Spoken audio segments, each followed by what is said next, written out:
message est pour les chrétiens parce que l'enlèvement est seulement pour les chrétiens. Na ba o ba kufa avant biso to bota mabazana sia mabele bazo l'événement ono. Na moment on a zolo ba cimetière nyosho ya mokili mobimba. Baza eza déjà alerté bazo la ordre. Tous les cimetières ya mokili mobimba monde entier baza déjà alerté bazo la ordre. Na moment on a zolo biso ba ange ba kitaki na 3 pays. Ba kitaki na États-Unis, ba kitaki na Brésil, ba kitaki na Congo. Congo eza béni et puis Congo eza na 2 missions. Mission spirituelle et mission physique. Mission spirituelle c'est quoi? Mission physique c'est quoi? Mission spirituelle, Congo évangéliser le monde entier avant l'enlèvement de l'église. Mission physique, Kalaming te maeko kauka na katia na ba continent belé ba la fleuve Congo na biso Kalaming te d'ici très bientôt. Merci chers internautes de Léo Njoleo, vous êtes déjà connectés, branchés, tout le monde a moi kala. Vous allez vous étonner comment on a ba béré boyé. Je ne suis pas adepte de mon entier mais Zaraka look. Détaillé que bon mon abissona ba béré boyé, voilà. N'a plus que Boza vraiment connecté, Boza ébélé à travers le monde, Bozo Landa. Oezali chaîne Abino, Léo Njoleo.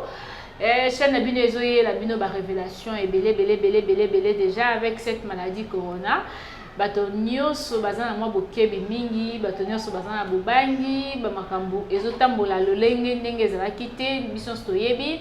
Alors yango wana pe biso lelo na Léo Njoleo tulobi, bien que nous sommes en confinement, tozali komi bomba, tozobima mwa trop te pona koluka ba invité na biso ou encore kokita na ba terrain ndenge to mesana ezali mwa pasi, je crois que vous nous comprenez. Mais au moins nous faisons l'effort il y a qu'à faire véhiculer ezali message na ba ndenge nyonso o tokoko sala.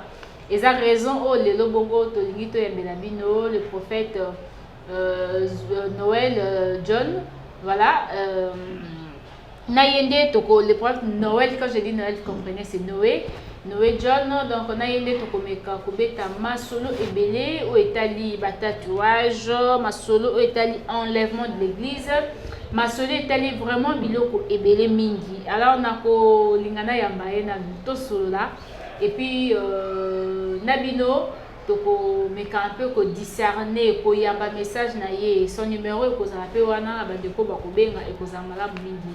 Voilà, merci beaucoup na bandeko nyonso pe bozali branché connecté. Merci susu na yo pe ndeko olandaka Léo Njoleo. Voilà, prophète Noé John, l'homme à qui Dieu d'Israël a sélectionné en Afrique. L'homme à qui Dieu d'Israël a sélectionné en Afrique. Pour préparer l'église à l'enlèvement. Voilà, pour préparer l'église à l'enlèvement. Bonjour prophète. Bonjour maman Rebecca. Na bandeko Léo Njoleo pe pesi bango bote. Nzamba Israël a mon abino bisika bozola ndabiso partout dans le monde, bisika bozola ndabiso na télévision na tandomuke. Nzamba Israël, c'est lui qui vient très bientôt sur la terre pour prendre son église. À Kanisabino, l'événement ezakoya, bosana bino ten événement ezakoya, ba Christ nyonso mokili mobimba o bazana banda ko baza enfermé. En tout cas, je pense que mon peuple ko leka kalamingité. Et koleka nango kalamingité koleka mais Nzamba Israël a sengi tomi bongisa na tanto komi nango. Voilà, Nzamba Israël a sengi tomi bongisa na tango to komi nango. Prophète lelo bongo mokili ezali penza ya kobanga maladie ya coronavirus et bongo kolengisa bato ebele kobanga ekoti bandeko ebele ba yewana bazoloba oh mokili komi na suka nzamba kanda nzambe komi et tout mais tokaki bongo tolandaki quelque part ozolobela biso likambo ya enlèvement de l'église mais kana koyebisa biso avant penza ya kokota na mituna misusu yebisa biso na tango tozali eza tango ya enlèvement ya église eza tango ya fin du monde to ezali tango nini na selon nzambe ndenge alobeli yo olobela pe ba oya ye na siamo. Merci maman Rebecca. Moi je pense que partout dans le monde. Je pense que tant que comme nous avons fin du monde mais il y a préparation à chrétiens au bazan à Siamo qui est très bientôt bazo quitter terre. L'enlèvement de l'église d'ici très bientôt. Tous les chrétiens zolandanga mokili mobimba. En tout cas, la révélation à Zoaki comment j'étais emporté au 3e ciel plus de 3 fois. J'ai vu les choses étranges likolo. Nzamba Israël ko zongi sangai pona ko laksangai que il est temps bato baza ba pesi vie na bona Jésus Christ, il est temps ba pesa vie na bona Jésus Christ parce que kala mingité promesse o Yesu Masia la kakibiso nake ko bongisa bino esika na kozonga. Il est temps place wa kenda ko bongisa la biso et koki poto to kende. Et la maladie à coronavirus c'est l'embonini. Maladie à coronavirus ezali ba symptômes apocalypse. Eza makambo yo ba symptômes apocalypse bandi ko laksa madia to kota déjà na temps de la fin. Et puis makambo Matthieu 24 le baye na biso ba signe bilembo to komona e bandi ko laksa manasi ya mokili. Parce que na kati ya mboka na biso na kati ya mokili mobimba au moins 85% ba komba homosexuel. Kanda nzambe mataki tina trône. Ce qui est Seigneur Jésus-Christ mais mokilo déjà ils a brillé déjà. Mais nzamba Israël na mawanae a pesi bato a permettre diable à sakana bato na maladie mais très bientôt azo telemisae tais-toi et sukiwana bato bazongela la première amour pour tous en atteindre préparation à manœuvre ce qui joue à linga beta bala sala kana entraînement pour à côté na terrain ndenga mo biso ba chrétien déjà to comme ko se préparer ko sala entraînement pour tous à la convoquer calamité. Voilà, tout vous avez convoqué Kalate, Waniza Bongo, message au Nzambati, Nakati Moussanae, prophète Noé John. Voilà.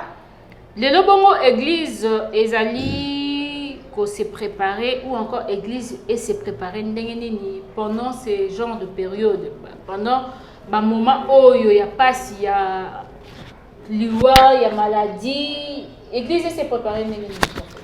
Oui, justement, Nathan, tu comme na tanto comme dans l'église et zonga na premier amour et zonga na premier amour ba zonga la nzambe na premier amour na ba prière na supplication parce que tant aux années en prière ressuscité to comme la temps ko supplier Seigneur parce que tant prière c'est le qui to comme la temps ko supplier ça dit fardeau ma baissé kotiming na mokili to comme la temps ko supplier Seigneur nous ne méritons pas pour les royaumes des cieux nous sommes des pécheurs zamba Israël ou à jouer à Kalamingita ou Kelabiso Mawa, na fléau ou est touché bande qu'on a biso à travers le monde, bazong la nzamba Israël na premier amour.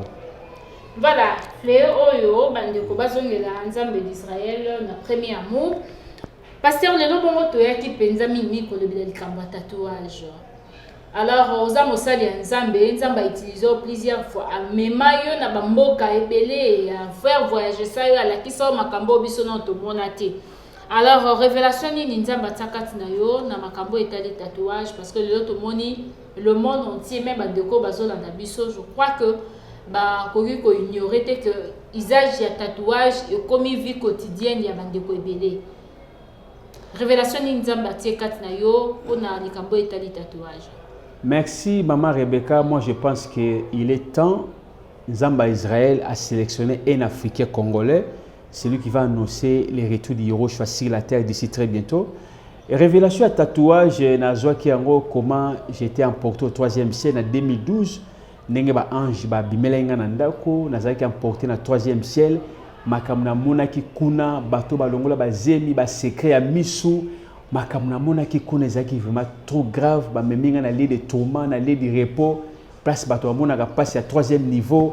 Makamna mona ki zaki très très grave.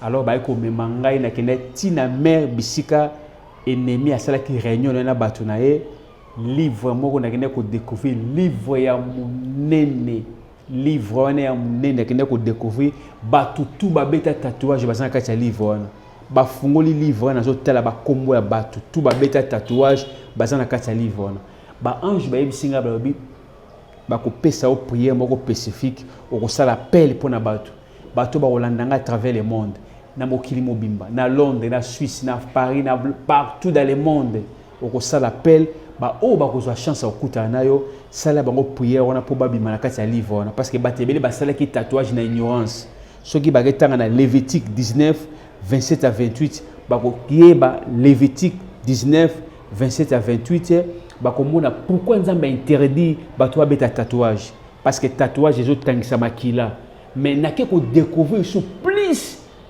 les jours de l'enlèvement, on a très bientôt, d'ici très bientôt, diable a réclamé bango et on a la passe pour bas à l'enlever.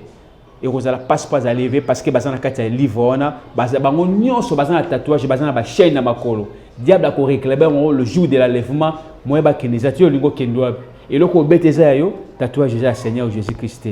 Tatouage ya Yeshua Mashiach, tatouage est ennemi livre na kena ko découvrir makambe belé voilà moi je crois que photo que nango malembe malembe parce que tous on a besoin ya bandeko bazolanda biso ba comprendre tango prophète azolobela likambo ya tatouage nini nzambe alobelaki ye par rapport ya likambo etali tatouage ndoto nini au voyage qui wapi message yango na 2012 et yaki ndenge nini en fait eza bongo besoin oyo tozalango sikoyo ya koyeba. Oui, justement ezaki na 2012 dans un moment à prière na kati église ya pasteur Walo j'étais partenaire nazaki partenaire nazalaki évangéliste na kati église ya pasteur Walo alors nazaki révélation na 2012 tozaki na 21 jours ba prière nde nazongi ndako na komi na ndako nanga babi nanga fola la pongi alors fola la pongi na bayebisi nga il faut lala na kangi ndako na kangi ba fenêtre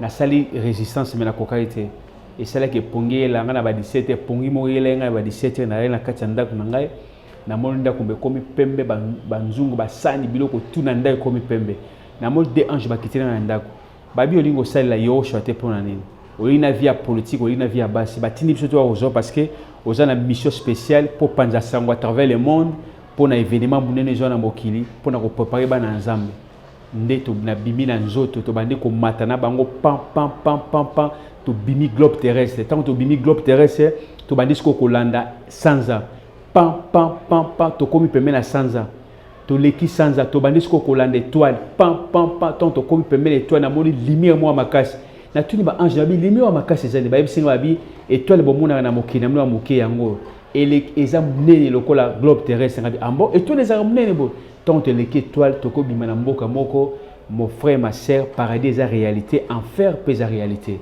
Jésus-Christ est réel et la vérité et la vie mutako sabino te makamna kena mona kuna balakisinga ba département ya makamu ngai mona parcours à vie na ngane na longola basi bazemi balakisinga koma na longola basi bazemi bana na bazolela balakisinga ba département ba secret misu balakisinga ba département nde na kene ko découvrir susu kokota na mer kokota réunion comment ennemi a sala réunion na batunae bato ba beta tatouage na mokili momba na kene ko découvrir bango kuna nde na kene ko mona ba pesenga mission pour na ko annoncer makambo eza koya.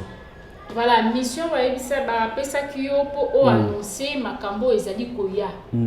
Makambo ni ezali koya parce que tozo vivre déjà le coronavirus oyo elengisi mokili, je dis bien mokili, c'est pas seulement Kinshasa, c'est pas l'Europe, c'est pas l'Afrique, et un continent mon côté mais ezali ba continent presque nyonso ezali touché na maladie oyo. Ezali makambo ba ebisa kiyo te to o ba ebisa yo eza mususu y compris na makambo ya tatouage. Nyonso tu oyo tozomona lelo eza ba accomplissement makambo na lobaka yango na ba émission na sana RTNC na lobaka kango kala na ba kala monde rozala bouger monde rozala secouer lelo to bandi komona ba symptômes déjà yango ya malade. Pourquoi malade? Pourquoi Zamba Israël a permettre diable sakana bato pona nini? Pourquoi bato bakimie ennemi a au moins 85% na mokili ba komba homosexuel. Zamba boma ki Sodome na Gomorrhe pona homosexuel banyama na banyama. C'est pour cela Zamba Israël a frappé na bango moko kuna et frappé bango biso na Afrique ya magé to eza na ngomuke mpepone zo le kanango d'ici très bientôt ndé na niveau to za na ngo yango. Voilà, na ba révélation oyo parce que lobi nzamba la kisaki yo amemaki yo na département par département.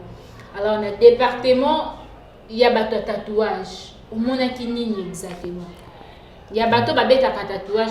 Normalement vraiment en tout cas peuple nzambe message révélation yango eye na bato babeta tatouage. Le Dieu d'Israël a suscité un Africain congolais pour na ko révéler bato likambo tatouage bisika na kena omona na mer na kenaki tina mer na réunion satanique ba ange ba meminga na ba komisinga invisible na ke ko découvrir secret ya munene ya bato babeta tatouage. Or que déjà ezaki mission et diable a préparé qui déjà avant pour zo bato belé bato babeti tatouage déjà ba beti tatouage déjà avant ba jui ba marque déjà avant libela pour ba mié ba te ba mona ça signe moko normal et ça 666 mais ça ka tatouage seulement. Or que Bible je version à Lévitique chapitre 27 verset 28 nzamba interdit bato pona ko tatouer même nzoto na makile tanga bato babeta ki tatouage na ignorance mais nzamba Israël na mawana ya habité une grande partie ya bato dia d'Asie moins 75 à 80% na mokili révélation à tatouage yango yé bato ba bimana kati livre na kena ko mona livre ya munene na zo biso mama papa livre na bakoma na kati livre na bakoma enfer pour l'éternité enfer pour l'éternité marque de la bête tatouage bato bazwa tatouage na mokili babeta ya nuance muta beti tatouage na sexe abeti tatouage na nzoto o ezanoka tatouage abeti tatouage na misu na e bien aimé mon frère ma sœur bisko zolanda ngai nzamba Israël abi kende koyebisa bango ba o bakoyoka bakobika ba o bakoyoka na bango te basa ignorance bako rater événement o ya lèvement eza koya mingi eza koya d'ici très bientôt mais likambo tatouage eza pona batu nyonso te maman Rebecca eza pona batu nyonso te likambo tatouage eza seulement pona ba chrétien soko za chrétien te tika no tatouage mais soko oza chrétien en tout cas qui plaît qui neige ozo obligé même à foutre en avion okuta nanga pona peso ba directif à prière o ba pesenga po bima na kati ya livre na ko tambola mokili mo na ba croisade d'évangélisation zo banda comment à l'époque on a pesa qui flash eloko nazaki invité pepe na 3 pays na kenda ki kuna saki ba prière ba tebele ba bima un livre mais nzamba Israël abaki c'est pas pour le moment ya kobimisa makambo il est temps siko kobimisa makambo wana po bato baye ba ko se préparer ba bima un livre motuna moko ya curiosité elingai tango prophète azoluba tomoni lelo ba jeune fille ebele baza sasa na tatouage na banzoto na bango kodoko retrouver bango soka bika longola kaka ala ta cinglé loboko etondi na tatouage mukongo pas possible. Est-ce que na banzela au prophète aleka akutana pe na ba jeune fille ya bongo na ba vie na bango ba tatouage et tout et cause à le passé na peut-être. Oui, justement, merci maman Rebecca na passé na ngana kuta na basi bonga pepe 3-4 na à l'époque la kuta na basi ya bongo na kuta na basi ya bongo moi c'est beti tatouage na sexe na ya nyoka a beti tatouage na tim tune na sexe na nyoka longo bilamba botali nzoto ya moi si boy moi résister ça mais eloko empêcher même na pénétrer ezaki tatouage wana plusieurs fois na kuta na bango na baki non je ne peux pas na pénétrer moi choisir un tatouage na ko sala yango te parce que tatouage déjà si moko mabe wana zana na ignorance mais tant on a ko joa révélation na yango en tout cas bato belé o ba kuta na nga na pesi bango orientation ba prière pour ba bima na livre on a kutu d'avance toujours ka place moko munene lokwa to banda ko sala appel pour na ba tatouage nzamba Israël a ko susciter mutu moko akuluka place moko munene pour na sala appel pour na ba tatouage pour ba bima na livre on a parce que enlèvement de l'église il y aura lieu d'ici très bientôt sur la terre. Net comment na jeune fille ko beta tatouage ya nyoka. Il y a nyoka et puis mutu a nyoka qui vandi na côté sexe na ezali. Message nini azo transmettre d'abord yo moko ero mona ki bongo message nini o yela ki na mutu na ya boso. Mais c'est normal, c'est le diable, c'est le serpent des reins, c'est le diable. Muta beti tatouage, soka beta ki na ignorance, soka beta ki na conscience. Mais c'est le diable, je ne peux pas pénétrer na c'est le diable. Et ça pour nous séduire parce que si vous couchez na moi si au mobile au azana tatouage au vous allez infecter na kati ya livre on ba tout ba coucher na mibali basi bazana ba tatouage bango tout bazana livre on. Oh.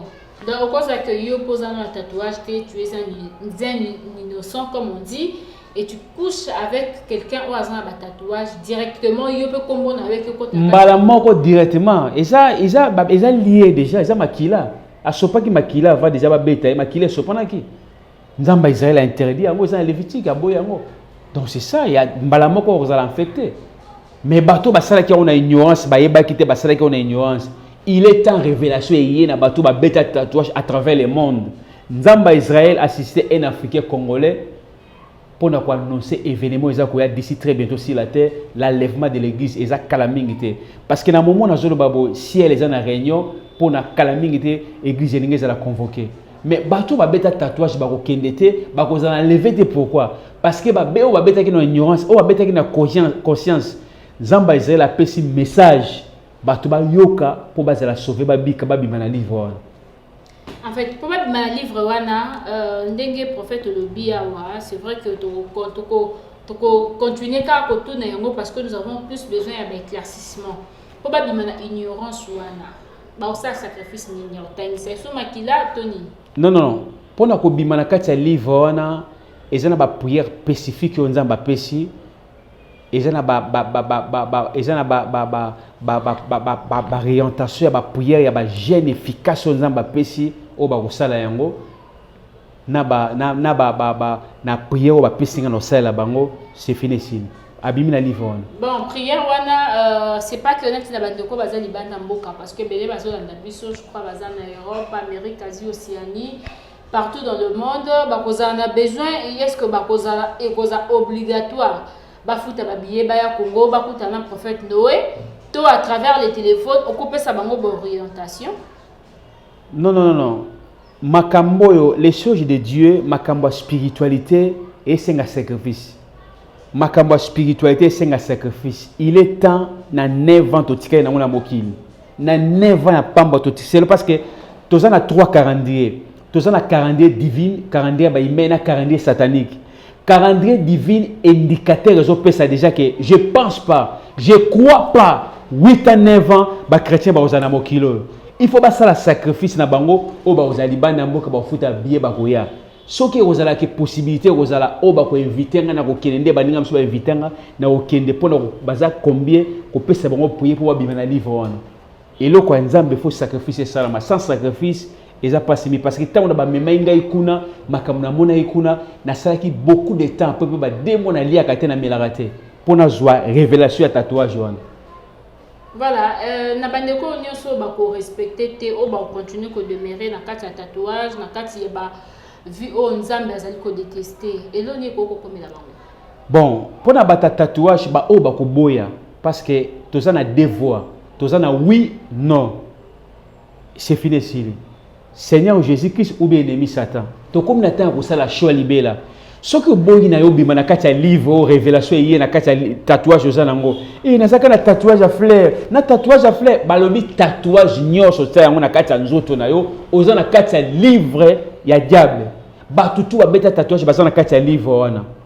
Alors ba o ba kosala sacrifice okuta na ngai, ba o ba kosala sacrifice o ba kolonga to mona na bango.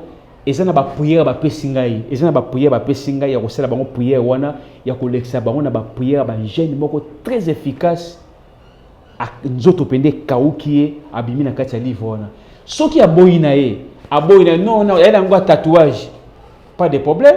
Enlèvement eza kala mingi te, na yebiso que je pense pas 9 ans, 10 ans ba chrétien ba ozana mokilo, je pense pas. Soki akuta na pasteur na ye kuna bisika zali, akekuta na pasteur na ye bisika zali, a posé pasteur na ye problème, a posé pour ça la nzambe wana place za problème, ngai na zui message mo pa mutu mo na betaka tatouage na nzoto na ngai, mais ba révéler nga likambo tatouage, pasteur ko prier pour na ngai, pasteur a ko prier pour na yo, pas pasteur na yo, a ko prier pour na yo, a salolo ba prier pour bimana livre wana. Soko pokuta ina ngai par la grâce au na Congo, soit au éviter biso to ekuna, pas de problème, nyonso to neza ba kanelo nzamba ko sala, mais na ko sepela okuta na mutu azui révélation pour la sauver na tanto comme nango. Voilà, mutu azui révélation pour la sauver na tanto auto comme nango. C'est vrai que nzambe tango a memaki yo likolo, tango senga ki okende ko visiter ala kisao lo lengeni okoko sauver mokili. A memaki oka na département ya tatouage te. Ala kisa ki ope ba bilo mususu eza que après liwa eloko nini komela ka mutu. To ebite est-ce que bande ko ebele ba ko profiter na révélation wana te prophète? Bon, lelo na profiter ko yebisa bana nzambe révélation département après liwa makamni le kaka. Prochainement na kosona bango na ba département mususu osolola. Miso eza na 3 couleurs. Moko eli mwaka. Miso eza na 3 couleurs. Moko ba memenga na 3e ciel na ba fungoli ngai télévision. Ba bitala makambo salaka. Ndé na zo longola basi bazemi, ndé na zo kota na hotel, ndé na kota na ndako ndango nganga pona luka na gagner mokilo yo, ba lakisinga makambo soto wana. Na tuyi boyebi makambo ni ba pesinga secret miso. Miso eza na 3 couleurs, moko eli mwaka après la mort. Première couleur ezali noir. O ezali to monaka noir, deuxième couleur ezali pembe, troisième couleur ezali nei ne wana muke wana ne caméra nzambe nyonso salaka depuis na botami mwana muke ezola depuis bo bébé ezo filmer yo na lai na mwasi na kotinda kwa nganga na ibelo ka mutu na kena ba partout nyonso caméra nzambe yango ezali ezo filmer biso trois dimensions wana to kota eza ba dimension mususu na kofungula ba du secret miso na kofungula ba du secret motema na litoi eza na rôle ni salaka motema eza na rôle ni salaka na kofungula ba du secret mais pour le moment makambo lekaka après liwa soki mutakufi bien aimé mon frère ma sœur mutakosa ote soko kufi sans Jésus-Christ yaya na siplio na toutes les forces soko pesi vino na Jésus-Christ il est temps ya ko pesa vino na Jésus-Christ. Voilà, il est temps de donner ta vie en Jésus-Christ parce que makambo lekaka ya somo soki mutakufi. Soki mutakufi bino boke kotika na cimetière ndenge famille Martins et Kede Kotika ou encore ezolela de Kokobado, voilà.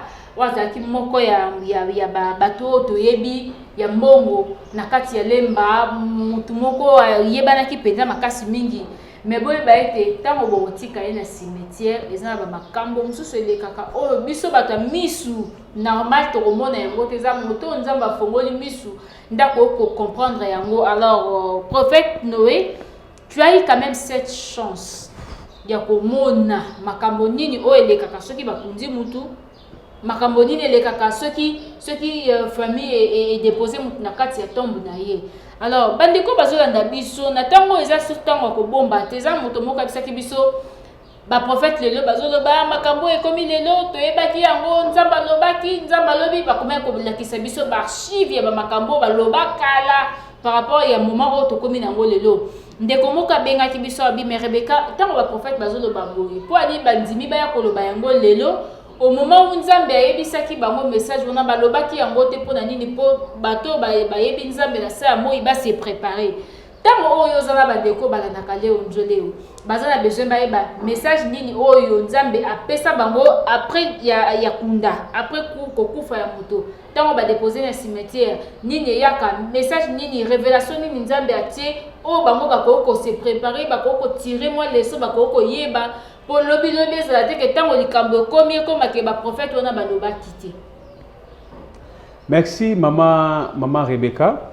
Moi je pense que en tout cas ils ont la réalité après vie autozana yango ils ont la réalité ezali na mokili ils ont la réalité moko je suis qui dans ce temps nzamba Israël a salinga seulement grâce je suis un pécheur je ne mérite pas pour la transmettre même mes messages parce que je suis un pécheur ma mère m'a connu dans les péchés mais nzamba Israël a salinga grâce ngolu ya ko découvrir makambo elekaka après tant tozalaka na vie ote makambo elekaka soki opesa ki vino na Jésus-Christ en tout cas ezalaka somo mingi na joye bisayo mama ezalaka terrible vraiment en tout cas on a kina ko mona kinini prophète ça et loko biso peut to lingi to profiter na yango peut-être ko fungola biso.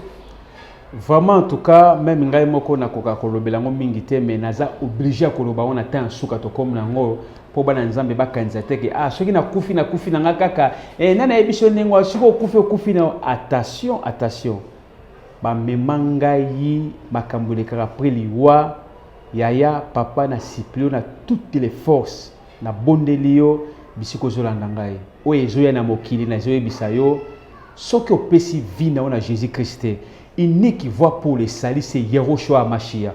C'est lui qui a sacrifié sa sainteté à cause de nous. Les sauveurs, c'est Jésus-Christ. Bateau bazakuna place bazolela maya miswa rouge. Après liwa, balibi toyeba kita après liwa makambo ezalaka. Mutazo kasa otambo na mituka, otambo na jipa kitoko, oza na Europe kuna, oza na États-Unis, oza na France, oza na Suisse, oza na pays nini. Pour te paradis, paradis ali mutako saote, pour te paradis, prépare-toi vie na yokutana Jésus-Christ. Il est temps pour te paradis kolia malamu, kolala malamu, kotambo na avion pour te paradis, mais tozo ki kolala kolamu ka nyonso to ne déjà arrêté la vie spirituelle et qu'on a arrêté la vie terrestre remettre fin d'ici très bientôt parce que préparation à 3e guerre mondiale o ezakoya. Ba ange ba memanga e ba bi boke na tuni ba boke na ngap toke ko l'action makambo le kaka après liwa nini ezalaka après liwa po bato bakasa so bakufi kaka. Mama Rebecca premier niveau tokenda na kati ya cimetière tokoma na kati ya cimetière bo deux anges ya ennemi Satan na ange ya Seigneur Jésus-Christ.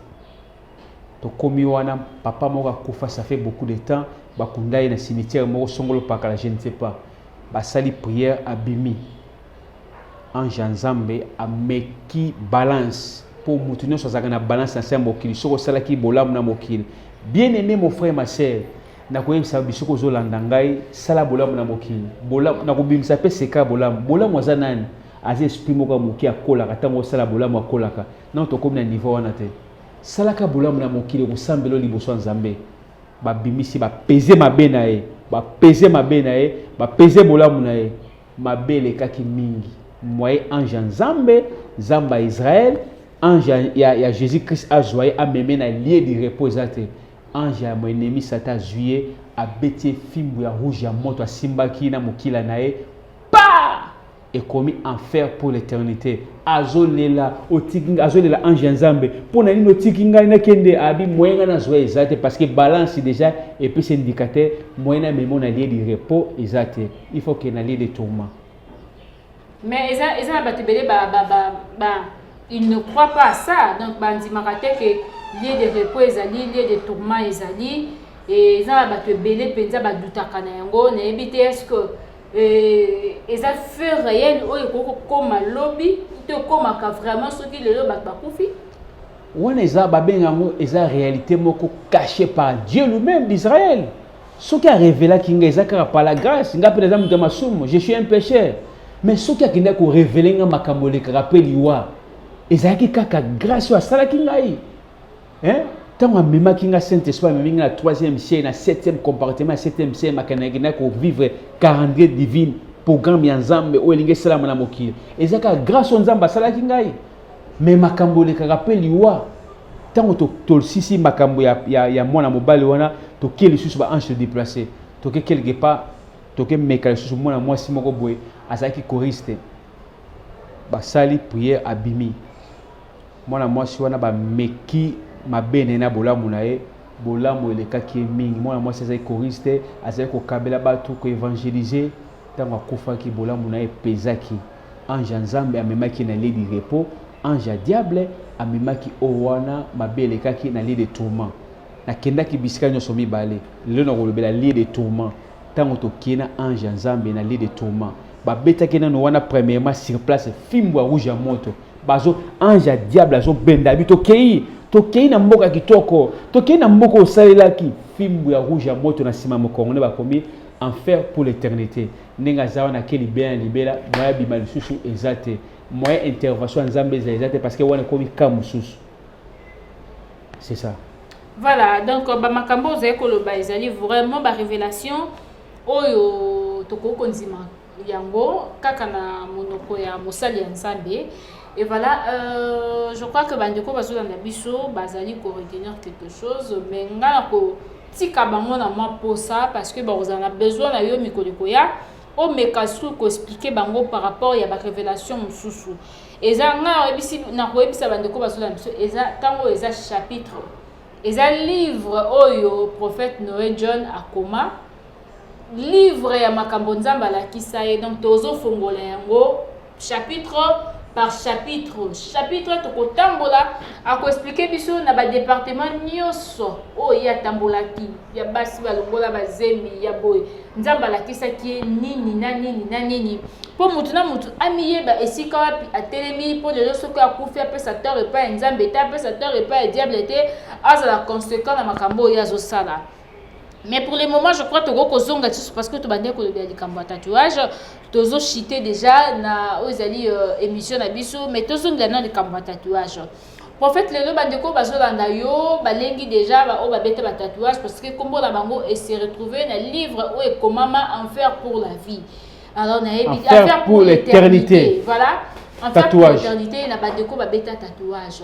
Est-ce que bandeko peut abeta tatouage par ignorance plutôt abeta par ignorance mais abeta bi na beta na kaka neti nga Rebecca na koma na kaka na loboko Rebecca et puis amoni ne yango normal comme réalité comme makambo nyonso nde babetaka biso tonga makile tangi amoni yango normal bato ya bongo pe baza ba fautif to bato ya bongo baza na bango bato nzamba koko récupérer. Merci maman Rebecca, nakopesa quelques versets bibliques bato qui nous méditer bakotanga Ézéchiel 33 premier 9 à 10 Ézéchiel 33 premier 9 à 10 on les a ezali verset biblique clé avertissement nzamba pesi toutes les tribus toute la terre. Ézéchiel 33 premier à 9e verset à 10e verset. Bateng acte des apôtres chapitre 3 verset 19. Baki no tanga yango na tanto komi nango ba méditer ba livre wana ba yebani tanto komi nango. Likambo tatouage maman na ngai ezali kamoko munene na zoyebisa yo. Ezaki mission à diable asalaki yango bongo ça dit akomisi tatouage léger. Pour mutamuna non betanga tatouage mutabeli tatouage na nzoto na ye na sima abeti tatouage otambo nango pour na ye normal ya tatouage abeti tatouage na elongi donc est normal mais lelo révélation tatouage ye soko sali ignorance révélation tatouage est seulement pour les chrétiens et ça pour la religion mususu seulement pour les chrétiens soko sali na religion mususu ozana ba religion mususu ah là ça va tika na otambola na nango pas de problème mais soko ozana christianisme bato baza na christianisme bango nde baza intéressé pour le message wana seulement pour les chrétiens mais si vous avez la religion mususu wana tika no tatouage vana na moto musa ko zape na religion mususu naza touché par ces messages et puis alingi a benga yo a contacter yo pe ça pe ba directive ba prière makamnyo mais à cause même aza touché aza na religion mususu à quoi bon il faut accepter Seigneur Jésus-Christ parce que enlèvement tant que ça koya d'ici très bientôt bateau bazana tatouage ne ba kozala réclamer na livre wana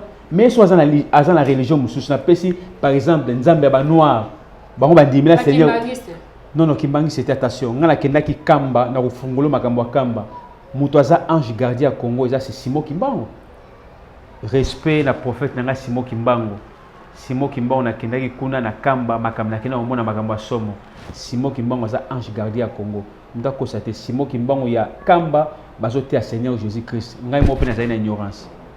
OK on disait sur ma révélation la bande de ko badutaka sur Simon Kimbangu directement je vois Christian Kasongo soda makasi ya kimbangista mibengaka soda ya papa Kimbangu donc merci beaucoup et voilà to bande ko lebela bande ko wana basala nini ba oba beta na bango ayeba kité akomaki ka kombo na ye après quoi un message oyo bande ko na basala nini. Moi je pense que na lobby bien na bi likambo tatouage révélation tatouage place na kenda ko mona livre on na mère biska réunion satanique ezalaki on a kenda ko découvrir au place livre on ezalaki ba ange ba memenga ba komisinga même invisible pour na découvrir makambo za kati ya livre on ba comment pendant en faire pour l'éternité pour les tatouages les gens des tatouages au moins 80% baza na kati ya livre on bato ba beta tatouage na lobi bien si que bato yo baza na kati ya christianisme seulement pour les chrétiens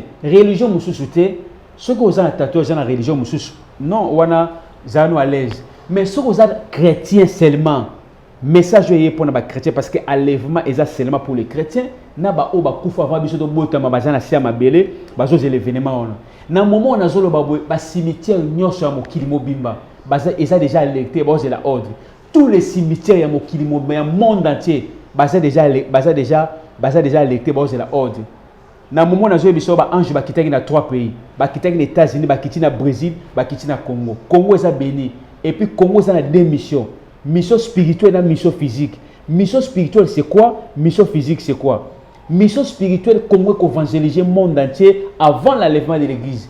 Mission physique kalaming te maeko kauka na katia na ba continuer belé ba ko la fleuve Congo na biso kalaming te d'ici très bientôt. OK. Oza ba makambo ko ya o ba prophète balobaki ti eza bongo message ya prophète Noé John to komi na suka prophète.